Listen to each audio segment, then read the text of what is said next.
Hello, आज हम ठोस अवस्था पाठ का अगला टॉपिक अर्धचालकों में विद्युत चालकता पढ़ेंगे। तो देखिए, जो सिलिकॉन व जर्मेनियम होते हैं वो व्यापारिक स्तर पर काम आने वाले अर्धचालक होते हैं।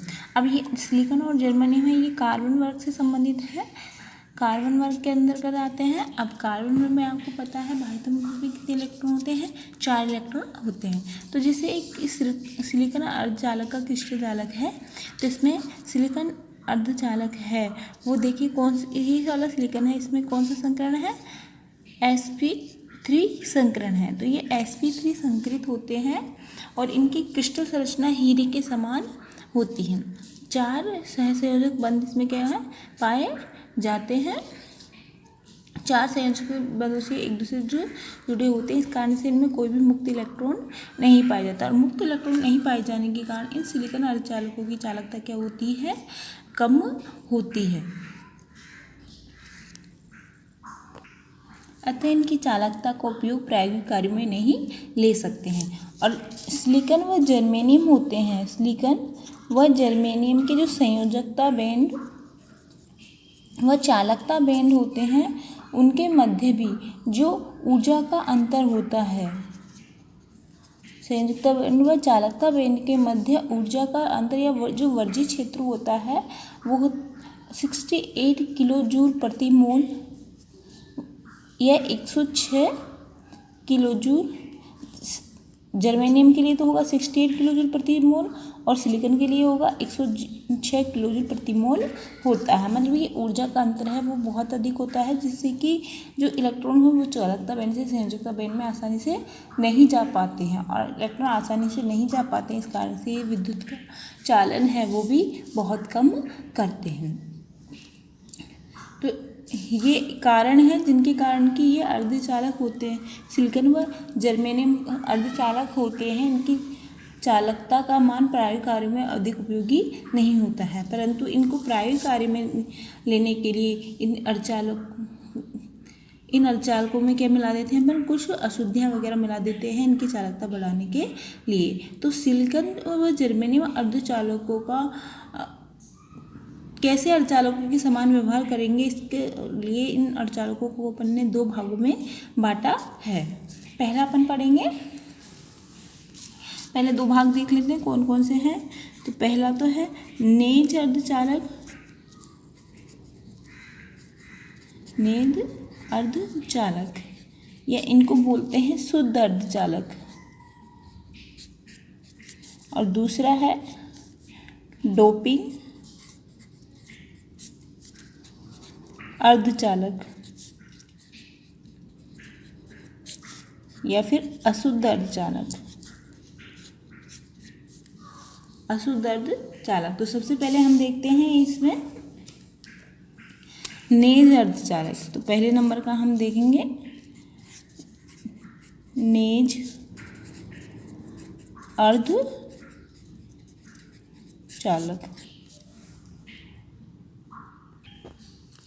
तो देखिए इनमें सिलिकॉन व जर्मेनियम होते हैं। कोई सा भी क्रिस्टल चालक बना लीजिए, जैसे अपन ने सिलिकॉन का क्रिस्टल चालक बना लिया, तो सिलिकॉन के क्रिस्टल चालक में क्या है? ये प्रबल इस तरह का होगा। इसी तरह और सिलिकॉन बना सकते हैं अपन।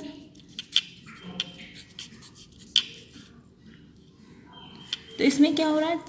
क्या बन रहे हैं? 4 सहसंयोजक बंध बन रहे हैं। तो 4 प्रबल सहसंयोजक बंध बनने के कारण वह सिलिकॉन व जर्मेनियम के जो अर्धचालक होते हैं वो कैसे होते हैं? दुर्बल होते हैं। जैसे परंतु क्या करें, अब इस क्रिस्टल को क्या दे दें अपन? तापीय ऊर्जा। तो तापीय ऊर्जा देने के कारण इनमें से कुछ बंध क्या हो जाते हैं? टूट जाते हैं, और बंध टूट करके क्या हो जाएंगे? इलेक्ट्रॉन मुक्त हो जाएंगे। और ये इलेक्ट्रॉन मुक्त हो गए, जैसे तापीय ऊर्जा दी, यहाँ से मान लीजिए ये बंध टूट गया, तो ये दोनों इलेक्ट्रॉन इस तरह से फ्री हो जाएंगे, और इस तरह से फ्री होने के कारण क्रिस्टल को विभव देने कुछ नेज अर्धचालकों में सिलिकॉन व शुद्ध सिलिकॉन व जर्मेनियम होते हैं, वो प्रबल सहसंयोजक बंध से जुड़े हुए होते हैं। और प्रबल सहसंयोजक बंध से जुड़े होने के कारण ये क्या होते हैं? विद्युत के विद्युत के दुर्बल चालक होते हैं, दुर्बल चालक होते हैं, परंतु जैसे ही हम इनको क्या देते हैं, तापीय ऊर्जा देते हैं, तो तापीय ऊर्जा देने पर इनके जो बंध होते हैं, इनके इलेक्ट्रॉनों में क्या होता है, तापीय कंपन होता है, और तापीय कंपन के कारण इलेक्ट्रॉनों क्या हो जाते हैं, मुक्त हो जाते हैं। इस बंध जो बंध होता है उनसे क्या हो जाएंगे, इलेक्ट्रॉन मुक्त हो जाएंगे। मान लीजिए जैसे यहाँ ये बंध है, इस बंध में तापीय कंपन हुआ और इसके कारण यहाँ के इलेक्ट्रॉन क्या हो गए, मुक्त हो गए। अब ये मुक्त इलेक्ट्रॉन क्या करेंगे, इस स्थान से क्या करने लग जाए, गति करने लग जाए। तो जैसे ये मुक्त इलेक्ट्रॉन यहाँ से गति करता है तो ये पीछे एक क्या छोड़ जाता है, एक छिद्र छोड़ जाता है, और ये छिद्र कैसा होता है, धनावेशित होता है। तो ऐसी स्थिति में जो ये क्रिस्टल चालक होता है वो विद्युत का चालन करने लग जाता है, क्योंकि जब अपन विद्युत क्षेत्र लगाते हैं तो एक तरफ तो इलेक्ट्रॉन गति करने लग जाते हैं और उसके विपरीत दिशा में ये धनावेशित छिद्र होते हैं, ये गति करते हैं।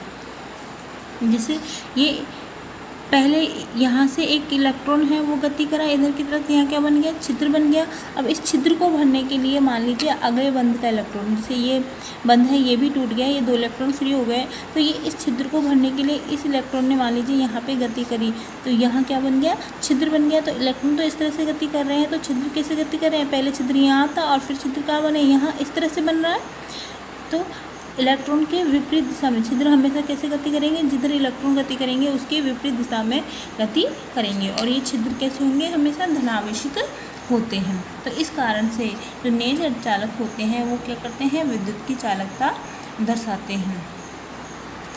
नेज अर्धचालकों के बारे में हम कह सकते हैं कि शुद्ध सिलिकॉन व जर्मेनियम क्रिस्टल में तापीय ऊर्जा देने पर तापीय कंपन के कारण क्या हो जाएंगे, कुछ सहसंयोजक बंध टूट जाते हैं और ये टूट करके इलेक्ट्रॉन मुक्त कर देते हैं।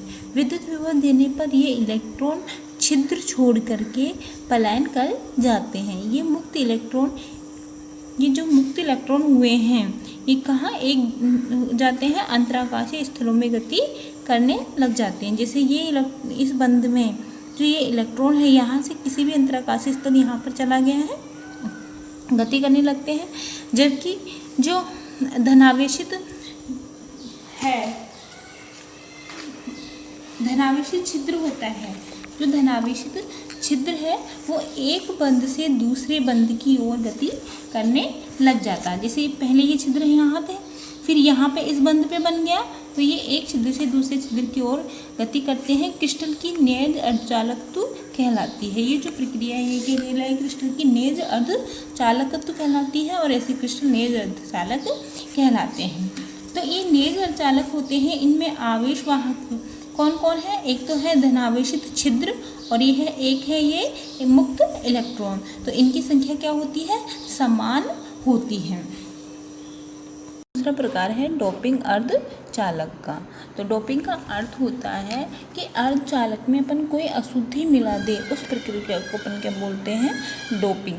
अब अशुद्धि क्यों मिलाई जाती है, अर्धचालकों की चालकता को बढ़ाने के लिए। तो हम इसमें लिख सकते हैं डोपिंग की परिभाषा कि वह प्रक्रम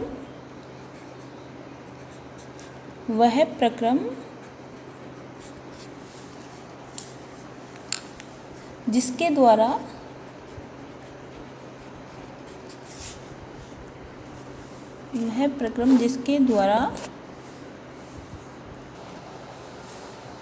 शुद्ध अर्धचालक में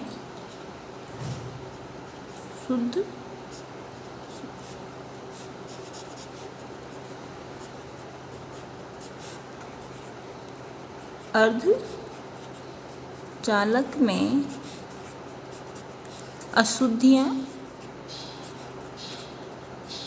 अशुद्धि मिलाकर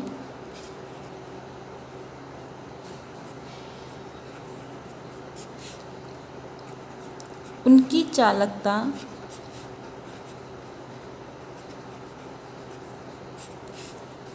बढ़ाई जाती है।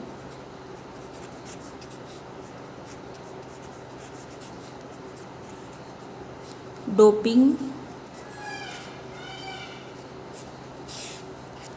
कहलाती है। शुद्ध अर्धचालक में अशुद्धि मिला करके उनकी चालकता को बढ़ाना ही क्या कहलाता है? डोपिंग कहलाता है। अब डोपिंग जो है वो दो तरीके से की जा सकती है, मतलब दो प्रकार की अशुद्धि अपन मिला सकते हैं शुद्ध अर्धचालकों में। एक तो है, पहली तो है इलेक्ट्रॉन धनी अशुद्धि, मतलब जो अशुद्धि अपन मिला रहे हैं उसमें इलेक्ट्रॉन की मात्रा क्या हो? अधिक हो। जो अपने शुद्ध अर्धचालक है सिलिकॉन और जर्मेनियम, उनसे उनमें जो इलेक्ट्रॉन है उनसे इलेक्ट्रॉन अधिक हो, तो उस अशुद्धि को हम बोलेंगे इलेक्ट्रॉन धनी अशुद्धि। और दूसरी है इलेक्ट्रॉन न्यून अशुद्धि। अगर जो शुद्ध अर्धचालक है उनसे कम इलेक्ट्रॉन हैं तो उस अशुद्धि को अपन बोलेंगे इलेक्ट्रॉन न्यून अशुद्धि। तो पहले अपन पढ़ते हैं इलेक्ट्रॉन धनी अशुद्धि या दाता अशुद्धि बोलते हैं इसको। इलेक्ट्रॉन धनी या दाता अशुद्धि। तो देखिए, हम जानते हैं कि जो सिलिकॉन और जर्मेनियम है ये दोनों ही कौन से वर्ग के सदस्य हैं? वर्ग 14 के सदस्य हैं। और इनके संयोजकता कोश में कितने इलेक्ट्रॉन होते हैं? 4 इलेक्ट्रॉन होते हैं। और ये 4 इलेक्ट्रॉनों के द्वारा ही क्रिस्टल जालक में क्या बना लेते हैं? 4 सहसंयोजक बंध बनाते हैं। अब यदि हम इन सिलिकॉन व जर्मेनियम में वर्ग 15 के सदस्यों की अशुद्धियाँ मिला दें, क्योंकि वर्ग 15 में हमें पता है 5 इलेक्ट्रॉन होते हैं, मतलब 4 इलेक्ट्रॉन से अधिक है, तो कैसे हो गए? इलेक्ट्रॉन धनी हो गए। तो वर्ग 15 के सदस्य कोई सा भी मिला सकते हैं, या तो फास्फोरस मिला दें या फिर आर्सेनिक मिला दें। तो इनको मिलाने पर देखिए क्या होगा। तो देखिए इसमें जैसे कि ये एक सिलिकॉन का क्रिस्टल है और इस क्रिस्टल में कहीं कुछ स्थानों पर क्या आ गई है? फास्फोरस की अशुद्धि आ गई है, फास्फोरस मिला दिया है। तो क्या देख रहे हैं? फास्फोरस होता है, उसमें 5 इलेक्ट्रॉन होते हैं फास्फोरस के बाह्यतम कोश में। तो उसमें से 5 इलेक्ट्रॉन में से 4 इलेक्ट्रॉन तो इस जो सिलिकॉन के साथ में क्या बना लिए हैं? सहसंयोजक बंध बना लिया, परंतु एक जो इलेक्ट्रॉन है वो क्या है? इसमें मुक्त है। इसी तरह से इस वाले फास्फोरस पे भी 4 इलेक्ट्रॉन है तो सहसंयोजक बंध बना लिया, और 1 इलेक्ट्रॉन क्या है? मुक्त रूप से रह जाता है। तो ये जो अतिरिक्त इलेक्ट्रॉन है यही क्या करेगा? ये इस क्रिस्टल जालक में विद्युत का चालन करता है। और इसी कारण से इस प्रकार के जो अर्धचालक है उन्हें अपन क्या बोलते हैं? एन टाइप के अर्धचालक बोलते हैं, क्योंकि इनमें क्या है? एक मुक्त इलेक्ट्रॉन रह गया, और एन से यहाँ पे मतलब है नेगेटिव, क्योंकि इलेक्ट्रॉन कैसे होते हैं? नेगेटिव ही होते हैं, इसलिए इनको क्या नाम दे दिया हमने? एन टाइप दे दिया है। और यहाँ पे विद्युत का चालन कौन करेंगे? ये जो मुक्त इलेक्ट्रॉन रहे हैं यही क्या करेंगे? विद्युत का चालन करेंगे। तो इस प्रकार की अशुद्धियों को अपन बोलते हैं इलेक्ट्रॉन धनी अशुद्धि या फिर दाता अशुद्धि, क्योंकि इसमें एक इलेक्ट्रॉन क्या रह जाता है? अतिरिक्त रह जाता है। तो इसमें हम लिख सकते हैं, तो देखिए सिलिकॉन के क्रिस्टल जालक में वर्ग 15 के सदस्य फास्फोरस की अशुद्धि मिलाने पर फास्फोरस के 4 इलेक्ट्रॉन सिलिकॉन के साथ क्या बना लेते हैं? सहसंयोजक बंध बना लेते हैं, और 5वां इलेक्ट्रॉन क्या रह जाता है? मुक्त रह जाता है। ये जो 5वां इलेक्ट्रॉन मुक्त रहा वही क्या करेगा? विद्युत का चालन करने हेतु जालक में उपलब्ध रहता है, इसलिए इनको क्या बोलते हैं? एन प्रकार के अर्धचालक कहते हैं। और इसमें विद्युत का चालन किसके द्वारा होता है? इन मुक्त इलेक्ट्रॉनों के कारण होता है। तो ये तो था एन टाइप के अर्धचालक या इलेक्ट्रॉन धनी अशुद्धियाँ। अब दूसरे प्रकार की हम पढ़ेंगे इलेक्ट्रॉन न्यून अशुद्धियाँ। तो देखिए इलेक्ट्रॉन न्यून या ग्राही अशुद्धि, तो इसमें हम क्या, जो सिलिकॉन और जर्मेनियम होते हैं वो वर्ग 14 के सदस्य हैं, और इसमें कितने इलेक्ट्रॉन होते हैं? 4 इलेक्ट्रॉन होते हैं। अब इस प्रकार की अशुद्धि में हम क्या करते हैं? जो 4 इलेक्ट्रॉन सिलिकॉन व जर्मेनियम में होते हैं इससे कम इलेक्ट्रॉन वाला अपन तत्व इसमें मिलाते हैं, जैसे कि वर्ग 13 एल्यूमिनियम व इंडियम है, ये वर्ग 13 के सदस्य हैं और इनके बाह्यतम कोश में कितने इलेक्ट्रॉन होते हैं? 3 इलेक्ट्रॉन होते हैं। तो इस प्रकार की अशुद्धि हम मिलाते हैं, जिससे कि ये एक सिलिकॉन का शुद्ध क्रिस्टल जालक हो जिसमें कि एल्यूमिनियम की अशुद्धियाँ हैं। अब देखिए एल्यूमिनियम के बाह्यतम कोश में 3 इलेक्ट्रॉन होते हैं, तो 3 इलेक्ट्रॉनों ने तो 3 सिलिकॉन के साथ में क्या बना लिया? सहसंयोजक बंध बना लिया है। अब जो सिलिकॉन है, जैसे ये वाला सिलिकॉन है, इसके बाह्यतम कोश में कितने हैं? 4 इलेक्ट्रॉन है ए। तो इसमें से इस सिलिकॉन के 3 इलेक्ट्रॉन तो काम में आ गए, पर चौथा इलेक्ट्रॉन है अब वो इस एल्यूमिनियम के साथ में बंध बना था, पर एल्यूमिनियम के पास में कोई इलेक्ट्रॉन फ्री नहीं है, फ्री इलेक्ट्रॉन है ही नहीं, तो ये इलेक्ट्रॉन क्या रहेगा? यहाँ पे मुक्त रहेगा और यहाँ पर क्या बन जाएगा? एक छिद्र बन जाएगा, क्योंकि यहाँ पे क्या है? कोई इलेक्ट्रॉन नहीं है। वैसे इस जगह भी क्या बन जाएगा? छिद्र बन जाएगा।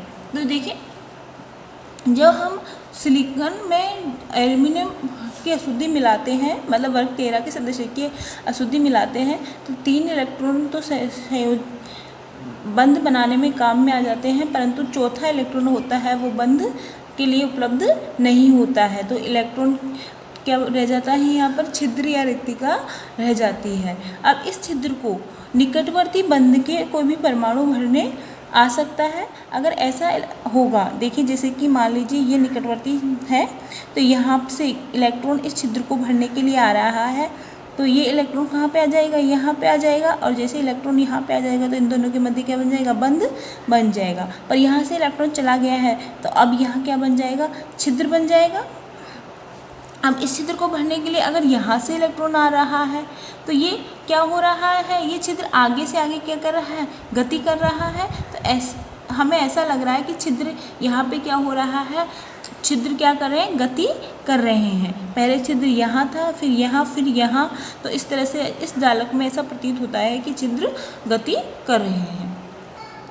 तो हम लिख सकते हैं कि सिलिकॉन के क्रिस्टल जालक में वर्ग 13 के सदस्य एल्यूमिनियम के परमाणु की अशुद्धि मिलाई जाती है, तो एल्यूमिनियम के संयोजित 3 इलेक्ट्रॉन उपस्थित होते हैं जो कि बंध बना लेते हैं और चौथा इलेक्ट्रॉन नहीं होता है, अतः क्या रह जाता है? इलेक्ट्रॉन छिद्र रह जाता है। इसे क्या कहते हैं? अपन इलेक्ट्रॉन छिद्र कहते हैं। इस छिद्र को भरने के लिए क्या होता है? निकटवर्ती परमाणु के इलेक्ट्रॉन आते हैं।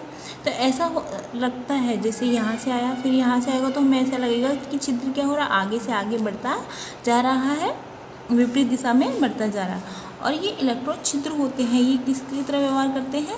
धनावेशी छिद्र की तरह व्यवहार करते हैं। इस कारण से इस प्रकार के अर्धचालकों को अपन पी टाइप के अर्धचालक कहते हैं। और पी का मतलब है यहाँ पर धनावेश धनात्मक या पॉजिटिव होता है। तो इन अर्धचालकों को अपन क्या बोलेंगे? पी प्रकार के अर्धचालक। तो ये थे डोपिंग अर्धचालक। अब आइए देखते हैं अगला टॉपिक, अर्धचालकों के अनुप्रयोग।